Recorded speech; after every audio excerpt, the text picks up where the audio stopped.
Hi everyone.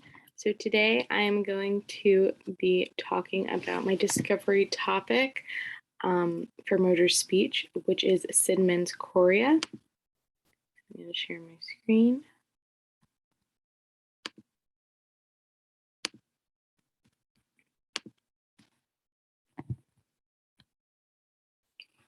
So first, before we started, I did want to give an overview of Sidman's chorea.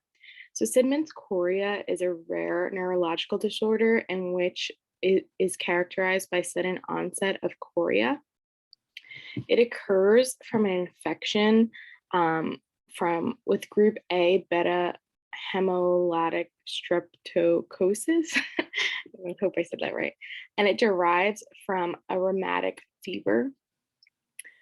So to really understand Sidman's chorea, you have to know what chorea by itself is. So when you're looking at chorea, it really appears to be random and continuous involuntary movements which affect the entire body. And these movements tend to happen while you're actually awake. And when you sleep, they kind of suppress and the random movements don't really happen during that time. And often it does involve the face and the tongue. So that's why we're talking about this subject. One symptom of the disease that is a main part of it is dysarthria. And it is very rare in developed countries like America.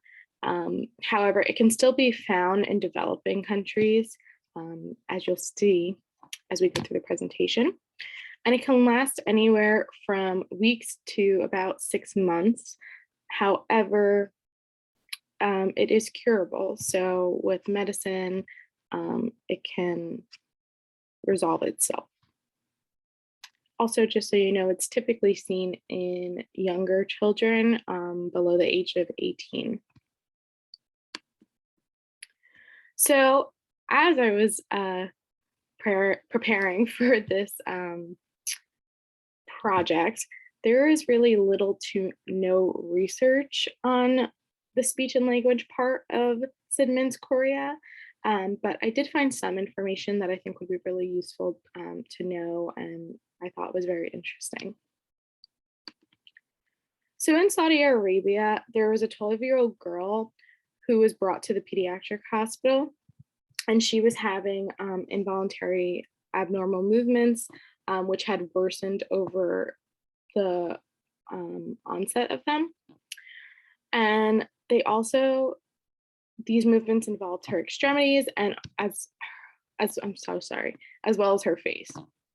And she was presenting with abnormal speech. So her symptoms were facial grimacing. It's kind of like, I looked it up. It's like when it looks like you're smirking, but like it's like a weird twitch in your face. She has dysarthric patterns and random tongue movements. And the child's medical history did reveal that she suffered from tonsillitis, and before onset, she did have a mild throat infection. So if we looked at this from an SLP point of view, she was displaying coformant movements in her face.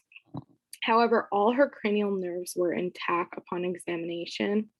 She exhibited sporadic tongue protrusion and yet she had normal muscle tone and strength globally.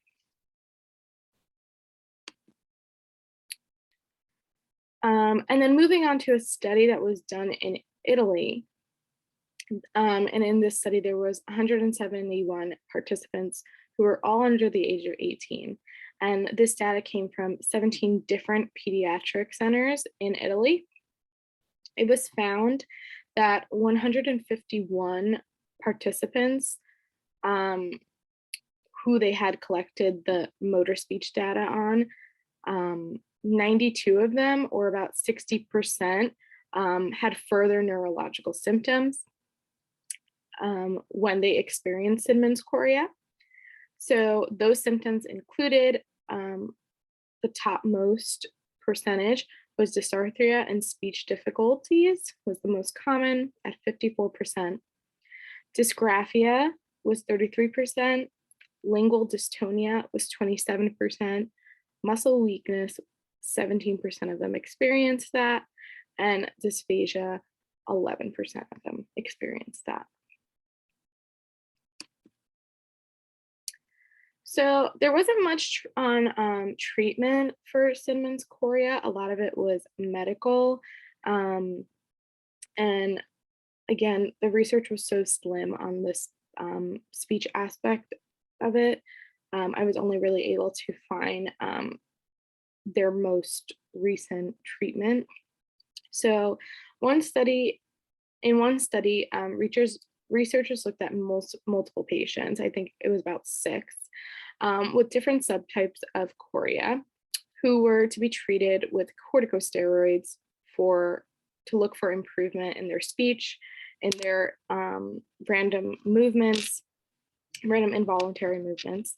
So they found that in classic chorea, which was like basically the basis of a chorea, they presented originally with motor and vocal tic disorder, and their neurological examination showed dysarthria, impaired motor planning, and chorea.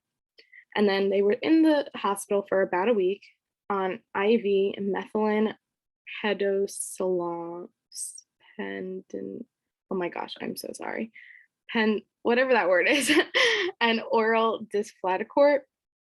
And the patient displayed a mild remaining hyperkinetic disorder. So because they